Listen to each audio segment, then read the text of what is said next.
안녕하세요. 조현영입니다. 벌써 팀 켈러의 인생질문이라는 책을 가지고 저와 함께 이 시간을 보낸 지 6주째가 되었습니다. 시간이 참 빨리 간다는 생각도 드는데요. 그 시간 동안 예수님을 더욱더 알아가셨기를 바라고, 그리고 그 예수님을 통해서 삶의 지혜 그리고 믿음의 성장이 더욱더 깊어지셨기를 바랍니다. 자, 그러면 오늘 이 시간 시작하도록 하겠습니다.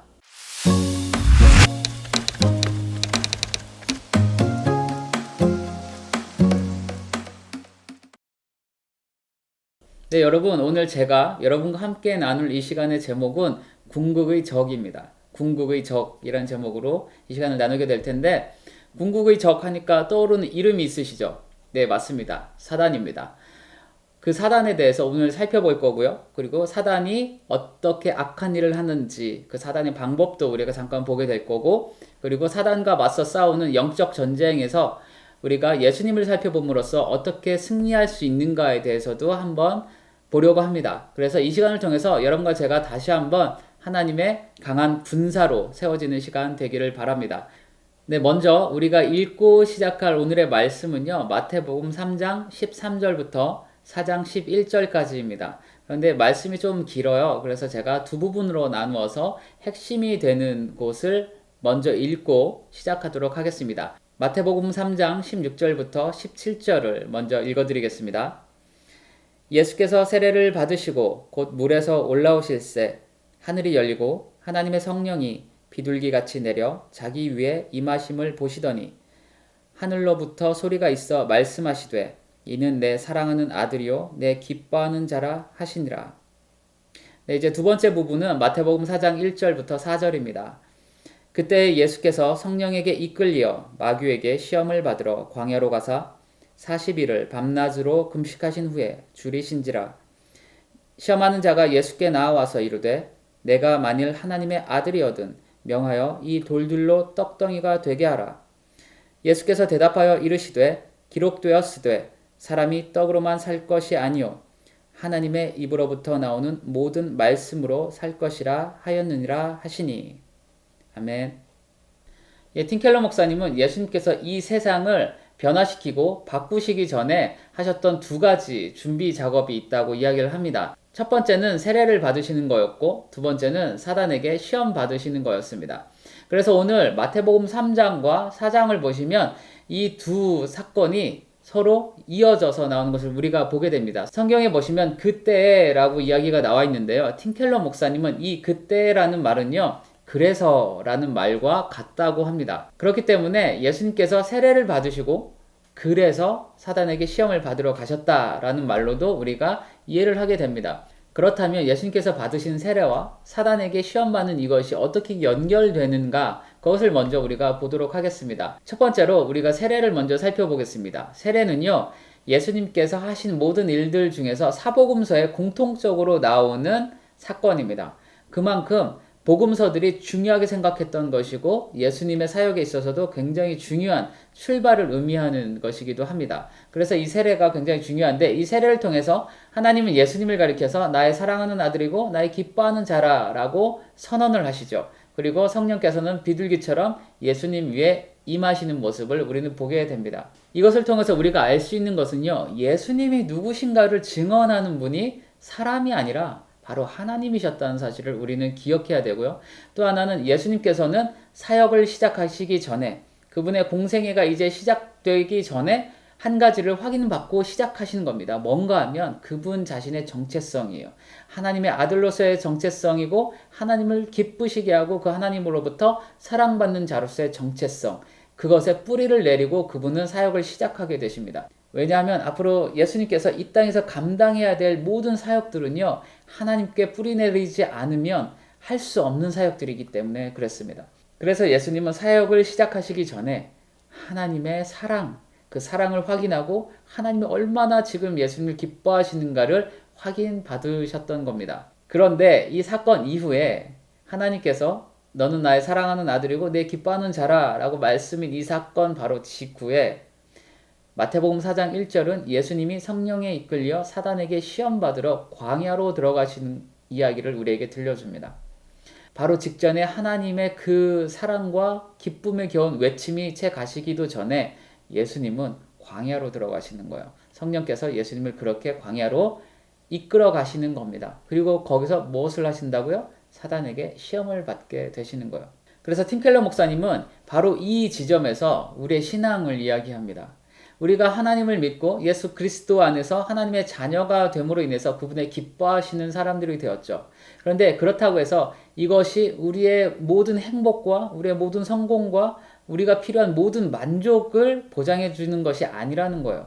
마치 예수님께서 광야로 들어가시듯이 하나님은 우리를 더욱더 훈련시키시고 그분의 사람으로 그분의 삶을 살게 하시기 위해서는 광야의 시간을 거치게 하시는데 이게 바로 신앙생활이라는 겁니다. 예수님께서도 하나님의 기뻐하시는 음성을 들었지만 인간의 약한 육체를 입고 오신 예수님은 더욱더 단단해지셔야 됐기 때문에 성령님께서는 예수님을 광야로 이끌어 가셔서 금식 가운데 사단의 시험을 겪게 하셨습니다. 그리고 예수님은 그 사단의 시험을 이기심으로 인해서 승리하신 자로 공생애를 시작하게 되신 거였어요. 이게 하나님의 그림이었죠.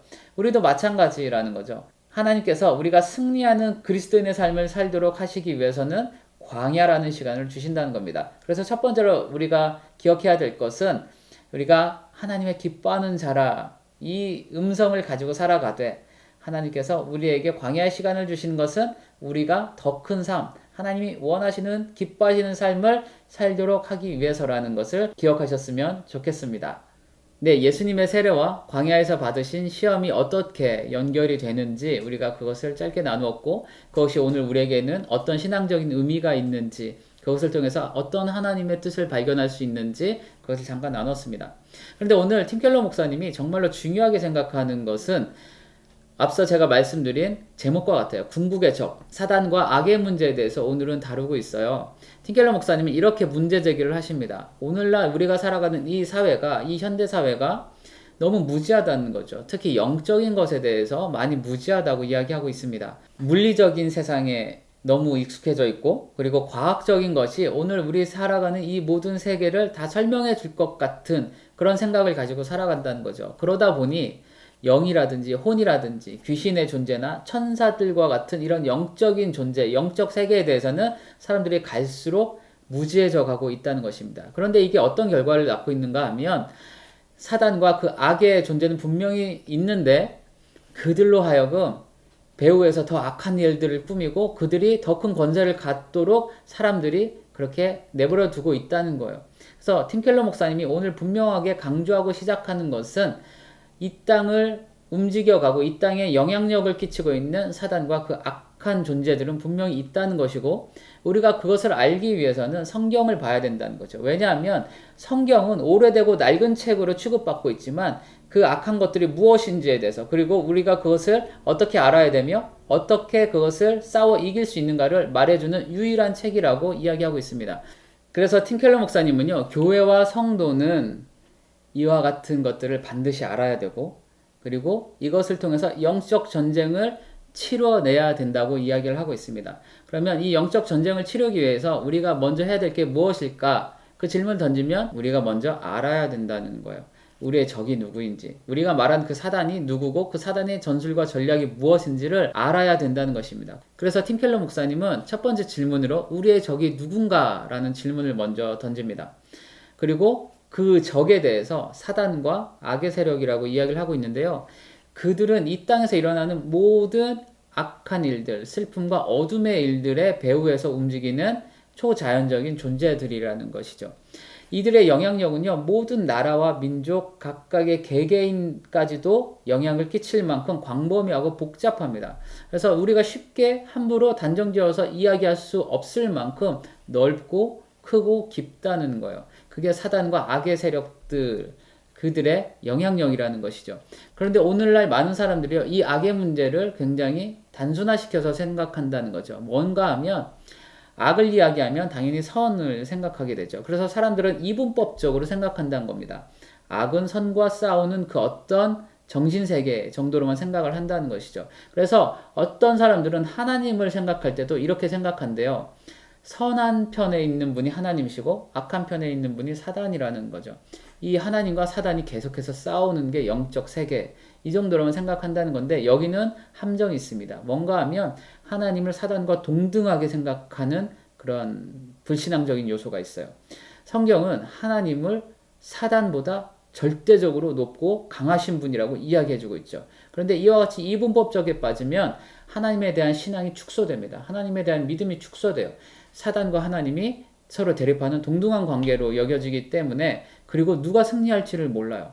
성경은 하나님이 분명히 승리하셨고 승리하실 것을 이야기해주고 있습니다. 저는 그것을 믿어요. 여러분도 믿으시리라고 생각합니다. 근데 이 시대의 사회가 선과 악의 구도로 이 사단을 생각한다는 것을 제가 말씀을 드리려고 이야기를 드린 거고요. 두 번째는 사람들이 악의 문제를 어떻게 보기 시작했는가 하면 하나의 사회적인 문화 현상으로 보기 시작했어요. 이게 무슨 말이냐면 어느 나라에서는 악하다고 생각하는 것이 어느 나라에서는 선하게 여겨지는 것들이 있다는 것입니다. 쉽게 말씀드리면 이거예요. 우리가 어떤 테러리스트를 생각해 봅시다. 그 사람이 끔찍한 폭력을 행해서 많은 사람들이 다치거나 죽었어요. 그런데 어떤 사람의 입장에서 보면 저 사람은 악한 사람이에요. 테러리스트입니다. 그런데 반대쪽의 입장에서 보면 이 사람은 영웅인 거예요. 마치 예전에 IS가 자신들의 끔찍한 일을 저질렀을 때 그들은 누군가를 영웅이라고 취급했지만 수많은 사람들은 그들을 테러리스트라고 한 것과 같습니다. 이것이 바로 이 시대의 악에 대한 문제인데 그래서 이와 같은 생각을 갖게 되면 악을 상대화시켜 버림으로 인해서 누군가 악한 일을 해도 그냥 그것에 대해서 무감각해져요. 그냥 그것을 내버려 두는 그것에 상관하고 싶어 하지 않는 마음이 인간 안에 자리 잡게 된다는 것이죠. 선과 악의 그 중간에 회색지대가 생기게 되고 사람들은 악한 것에 대해서 무감각해져 갑니다. 여러분 그런데 사단이 제일 좋아하는 게 이와 같은 거래요. 사단이라는 존재에 대해서는 무지하고 악한 것에 대해서는 갈수록 무감각해져 가는 시대, 그때 사단이 제일 좋아하는 거라고 합니다. 제가 생각해도 그런 것 같아요. 그렇기 때문에 여러분 팀켈러 목사님은요 이처럼 인간의 여러 가지 생각들로 악한 것을 설명하려는 그 시도 자체가 사단에 대한 무지함이라는 거죠. 그리고 이런 무지함이야말로 우리가 더욱더 악을 방관하게 되고 악이 깊어지게 만드는 그런 하나의 요소로 작용한다고 이야기하고 있습니다. 그렇기 때문에 여러분 우리가 싸워야 할 대적이 누구인가 그러면 몇 가지를 기억하시면 돼요. 첫 번째 사탄이다. 그리고 사탄은 분명히 존재하는 영적인 존재고 그가 이 땅에서 일어나는 모든 악한 것들의 배후에 있는 우두머리다라고 생각하시면 되고요. 우리는 그 사단에 대해서 알아야 되며 무지해서는 안 된다는 것을 기억하셔야 됩니다. 자, 그렇다면 우리가 이 어둠의 지배자 사단의 존재에 대해서 인식을 했고 그가 우리의 궁극적인 적이라는 것을 알았다면 그렇다면 그러면 싸우는 거잖아요. 사단과 우리가 싸우는 그 전쟁터가 어딘가를 알아야 됩니다. 우리가 엉뚱한 데 가서 싸울 수는 없잖아요. 전쟁은 전쟁터에서 싸우는 거기 때문에 그렇습니다. 사단과 싸우는 전쟁터가 어디일까요? 이것이 두 번째 질문입니다. 여러분 이 전쟁터를 알기 위해서는 오늘 우리가 본문 말씀을 생각해 볼 필요가 있습니다. 예수님께서 사단에게 시험을 받으실 때 사단이 제일 먼저 했던 말 중에 하나는 이거죠. 네가 만일 하나님의 아들이거든 이라고 합니다. 여기서 여러분 우리는 사단이 한 말, 이 만일이라는 말에 집중을 해야 합니다. 왜냐하면 이것은 사단의 고전적인 속임수예요. 사단의 전략이라는 거죠. 바로 이 부분에서 우리는 전쟁터가 시작된다는 것을 알게 됩니다. 무슨 말인가 하면 예수님께서 시험을 받기 바로 직전에 하나님은 예수님께 사랑하는 아들이며 기뻐하는 자라는 것을 확인시켜 주셨어요. 확증해 주셨다는 겁니다. 다른 사람도 아니고 바로 하나님 아버지께서 직접 해주셨는데 그리고 성령께서도 그것을 증거해 주셨죠. 근데 사단이요 예수님의 마음을 뒤흔들려고 살짝 말을 하나 집어넣은 겁니다. 만일 가정을 하는 거예요. 그래서 이것을 통해서 사단이 노린 게 무엇인가 하면 금식 가운데 연약해져 계신 예수님의 마음을 흔들려는 거였어요. 하나님의 아들이라는 그 정체성을 흔들어서 하나님과 예수님과의 관계에 균열을 만들려고 했던 겁니다. 여러분 이것은 오늘날도 동일한 사단의 전략입니다. 무엇인가 하면 우리는 예수 그리스도로 말미암아서 죄의 용서를 받았고 하나님의 기뻐하시는 자고 하나님의 자녀가 되었죠. 사단은요 오늘날도 동일하게 우리의 마음을 흔들기 위해서 노력합니다. 우리의 마음을 흔들므로 인해서 우리로 하여금 하나님을 의심하게 만들고 그 의심으로 생긴 균열의 틈 속으로 사단은 자신의 둥지를 만들기 시작하는 거죠. 그리고 우리 안에 잘못된 생각들, 하나님이 기뻐하시지 않는 것들로 채워나가려는 것이 사단의 전략입니다. 그래서 여러분, 사단이 제일 싫어하는 것은 우리 안에 나는 하나님의 자녀다라는 이 확고한 정체성을 제일 싫어한다고 합니다. 팀켈러 목사님이 그것을 이야기해주고 있어요. 너희는 나의 기뻐하는 자고 나의 사랑하는 자녀다라는 이 성경의 증언, 예수 그리스도로 말미암아 얻은 이 구원의 감격을 사단은 제일 싫어한대요. 그래서 사단은요, 이것을 흔들기 위해서 오늘도 우리 마음에 계속 속삭이는 거예요. 만일 네가 정말로 하나님의 사랑받는 사람이 맞아? 하나님 너 정말 사랑하셔? 이와 같은 질문들을 하게 되고 그것을 의심하게 만든다는 거죠. 그리고 그와 같은 의심 사이로 사단은요, 세속적인 오염물질을 갖다 놓습니다. 사람은 하나님께로부터 나의 정체성을 찾기보다는 사람들의 인정을 받는 것으로부터, 이 세상의 성공으로부터, 그리고 자기가 쌓아가는 어떤 인생의 자신만의 탑을 통해서 자신을 찾아가려고 시도한다는 것이죠. 이것이 사단이 원하는 전략이라는 거예요. 그래서 여러분, 사단과 우리의 전쟁터가 뭔지 이제 아셨으리라 생각합니다. 다른 게 아니라 바로 우리의 마음이에요. 우리의 마음이 흔들리면, 우리의 영혼이 흔들리면 하나님과의 관계가 깨어짐으로 인해서 사단이 제일 좋아하는 일들이 우리 안에서 일어나기 시작한다는 것이죠. 그래서 제가 이 부분에 있어서 예전에 찰스 스탠리 목사님이 쓰신 마음전쟁이라는 책이 생각이 났습니다. 거기서 한 줄 문구가 굉장히 인상이 깊었는데 그것을 제가 소개해 드릴게요. 그게 정말로 지금 이 전쟁터에 대해서 가장 잘 요약한 문구라고 생각이 됩니다. 뭐라고 써 있었냐면 이렇게 써 있었습니다. 적이 원하는 것은, 그러니까 사단이 원하는 것은 한 평도 안 되는 당신의 마음이다. 이렇게 써 있었어요. 여러분, 이것이 전쟁터가 무엇인지를 가장 잘 요약해주는 문구라고 전 생각해서 소개해드렸습니다. 그러므로 기억하십시오. 사단의 전쟁터는 이 세상에 뭐 여러 곳들도 있겠지만 지금 여러분과 저의 마음이에요. 우리의 마음을 빼앗으면 사단은 그것으로 굉장히 기뻐하고 만족합니다. 그래서 마음을 지키시고요. 사단의 전략을 아셨죠? 사단은 우리의 마음을 흔들어 놓기 위해서 살짝 의심하게 만듭니다. 대놓고 의심하게 만들지 않고 살짝 의심하게 만들어요. 그것을 꼭 기억하셔서 하나님과의 관계에 있어서 어떤 의심하는 질문들이 든다. 그러면 분별하셔야 됩니다. 어떤 질문은 우리로 하여금 더 깊은 하나님과의 관계로 이끌어준 질문이 있는가 하면 어떤 질문은 우리로 하여금 하나님을 떠나게 하는 사단적인 질문이 있습니다. 이것을 이젠 분별하셔서 우리 안에서 일어나는 영적인 전쟁들에 대비하실 수 있기를 바랍니다. 자, 이제 세 번째로 넘어갈게요. 자, 세 번째는요. 우리가 첫 번째로 사단의 존재에 대해서 인식을 했고, 두 번째로 사단이 어떻게 우리에게 전쟁을 걸어오는지, 그리고 그 전쟁터가 어디인지, 우리의 마음이라는 것을 살펴봤고요. 이제 마지막 세 번째는 그러면 우리가 어떻게 이길 수 있는가예요. 그죠? 전쟁은 지려고 하는 게 아니잖아요. 전쟁은 이기려고 하는 거고, 성경은 우리에게 이미 그 승리가 주어졌다고 이야기하고 있습니다. 그래서 이미 주어진 그 승리를 우리가 어떻게 맛볼 것인가, 이 질문을 해야 되는 거예요. 어떻게 할 수 있을까요? 그것은 이렇습니다. 여러분, 전쟁 그러면 뭐가 있어야 되죠? 무기가 있어야 됩니다. 그런데 무기가 있다 그래서 그것이 승리를 보장해 주진 않아요. 전쟁에 있어서는요, 누가 더 센 무기를 가지고 있는가, 그게 정말 중요하죠. 근데 하나님은 우리에게 사단을 이길 수 있는 가장 강력한 무기를 주셨습니다. 우리가 지금부터 그것을 알아야 돼요. 그게 뭔가 하면 바로 말씀입니다. 오늘 우리에게 주신 이 성경책, 그리고 이 안에 기록된 하나님의 진리의 말씀들이야말로 사단을 이길 수 있는 가장 강력한 무기가 돼요.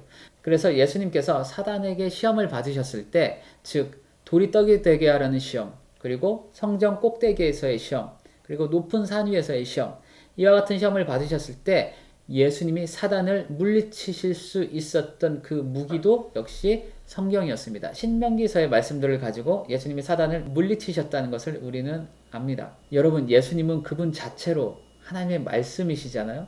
말씀이 육신이 되어 이 땅에 오신 분이 예수님이신데 그분이요, 우리에게 정말로 좋은 모범을 보여주셨어요. 예수님 자체가 말씀이셨기 때문에 그분은 굳이 성경을 인용하지 않으셔도 사단을 충분히 이기실 수 있으셨습니다. 그러나 그분이 우리에게 보여주신 모범은 이거예요. 기록된 하나님의 말씀은 진리이고 세월이 지나도 변함없는 사단을 이길 수 있는 유일한 무기라는 것을 예수님이 직접 보여주시는 거예요. 그러므로 여기서 우리가 얻을 수 있는 것 한 가지는 이거예요. 이 성경 말씀이 몇천 년 전에 쓰여진 그저 우리에게 좋은, 오늘날 우리에게 교훈과 지혜를 주는 그런 정도의 말씀이 아니라 영적 전쟁에 있어서 하나님이 우리에게 주신 가장 강력한 무기라는 것을 다시 한번 마음에 새기셨으면 좋겠습니다. 그래서 여러분, 우리가 영적 전쟁에 승리하기 위해서는 이 성경 말씀을 잘 사용할 수 있어야겠죠. 그쵸? 총이 있어도 쏠 줄 모르면 안 되잖아요. 하나님께서 우리에게 이와 같은 강력한 하나님의 말씀이라는 무기를 주셨는데 이것을 사용할 줄 모르면 안 되잖아요. 전쟁에서 어떻게 이기겠어요? 그죠? 그러므로 무기를 얻었다면 다음으로 우리가 해야 될 것은 무엇일까요? 그 무기를 잘 다룰 수 있도록 평상시에 훈련해야 된다는 겁니다. 팀켈러 목사님은요, 이것은 많은 시간이 필요하지만 반드시 해야 되는 것이라고 이야기하고 있어요. 매일의 말씀 묵상, 성경을 읽는 것, 그리고 그 말씀을 통해서 하나님을 찬송하고 예배를 하며 기도로 하나님 앞에 나아가는 이와 같은 모든 것들을 우리가 게을리하지 말아야 된다는 거예요. 그러므로 여러분 기억하십시오. 우리가 하나님의 자녀가 되는 순간 사단은 우리를 가만두지 않을 거예요. 우리는 싫든 좋든 전쟁에 임하게 되어 있습니다. 그런데 팀켈러 목사님이 우려하는 것 중에 하나는요, 오늘날 많은 교회와 성도가, 즉 그리스도인들이 이것에 둔감하다는 거예요. 여러분 어떻게 생각하세요? 저는 조금 찔렸어요. 제가 더 찔림이 있는 글을 하나 읽어드릴게요. 팀켈러 목사님은요, 영적 전쟁에 무지한 그리스도인들의 모습을요, J.C. 라일이라는 사람의 글을 빌려서 이렇게 이야기해주고 있습니다. 제가 읽어드리겠습니다. 한번 들어보세요. 참된 기독교는 싸움이다. 세상에는 참된 기독교 신앙이 아닌 많은 것들이 종교라는 이름으로 통용되고 있다. 검열도 통과하고 무뎌진 양심을 달래주지만 진품은 아니다. 수많은 사람들이 매 주일 교회에 가서 예배를 드리고 스스로를 그리스도인이라 부른다. 하지만 그들의 신앙에는 어떤 싸움도 없다. 그들은 영적 분투, 노력, 갈등, 자기 부인, 깨어있음, 긴장 같은 것을 전혀 알지 못한다. 그러므로 여러분, 우리는 그리스도인으로서 이와 같이 영적 전쟁, 그리고 사단과 악한 세력들에 대한 잠들어 있었던 감각들을 깨어나게 해야 됩니다. 무지했다면 이제는 알아야 되고요. 하나님의 말씀이라는 무기에 내가 서툴렀다면 그것을 익숙하게 다룰 수 있도록 훈련하고 연습해야 됩니다. 그렇게 이 시대를 살아가면서 그리스도인이지만 한편으로는 하나님의 군사가 되어서 우리가 살아갈 때 우리는 승리를 맛보게 되는 그런 경험들을 하게 되리라고 저는 믿습니다. 자, 이제 오늘의 시간을 마무리하도록 하겠습니다. 오늘은 사단과 악한 것들 그리고 영적 전쟁에 대해서 나눴는데요. 마지막으로 팀켈러 목사님이 한 가지 더, 하나님이 우리에게 주신 영적 전쟁에서 승리할 수 있도록 반드시 승리가 보장된 한 가지를 주셨는데 그것을 이야기하고 마치겠습니다. 그게 뭐냐면 바로 예수님이세요. 너무 좋습니다. 왜냐하면 히브리서 4장 14절에 보시면 예수님은 우리의 대제사장이시라는 말씀이 있죠. 그리고 이어서 예수님께서는 이 땅에 오셔서 우리의 연약한 모든 것들을 다 경험하셨기 때문에 그분이야말로 우리를 도와주시는 분이시라는 거예요. 그리고 여러분, 예수님은 광야에서 사단의 시험을 이미 이기시고 공생의 사역을 시작하셨어요. 그리고 십자가를 통해서 죄와 사망과 사단의 모든 악한 것들이 완전히 무너져 내리도록 예수님께서 승리하셨죠. 그 승리하신 분께서 우리를 위해서 중보해 주시고 우리와 함께 도와주신다는 거예요. 그러므로 오늘 연약하시다면 다시 한번 예수님께 나아갑시다. 이거 말고는 제가 드릴 말씀이 없어요. 하나님의 말씀이라는 무기, 그것을 가지고 또한 예수님께 의지해서 오늘 내가 이 시대를 그리스도의 군사로 온전히 살아갈 수 있도록 하나님의 은혜를 구하는 밤 되시길 바랍니다. 자, 그럼 이제 주기도문 하심으로 오늘 이 시간을 마무리하도록 하겠습니다. 함께 해주셔서 감사하고요. 다음 시간에 또 뵙겠습니다. 주기도문 하시겠습니다. 하늘에 계신 우리 아버지여, 이름이 거룩히 여김을 받으시오며 나라의 마옵시며 뜻이 하늘에서 이루어진 것 같이 땅에서도 이루어지이다. 오늘날 우리에게 일용할 양식을 주옵시고 우리가 우리에게 죄진 자를 사하여 준 것 같이 우리의 죄를 사하여 주옵시고 우리를 시험에 들게 하지 마옵시며 다만 악에서 구하옵소서. 대개 나라와 권세와 영광이 아버지께 영원히 있사옵나이다. 아멘. 감사합니다. 안녕히 계십시오.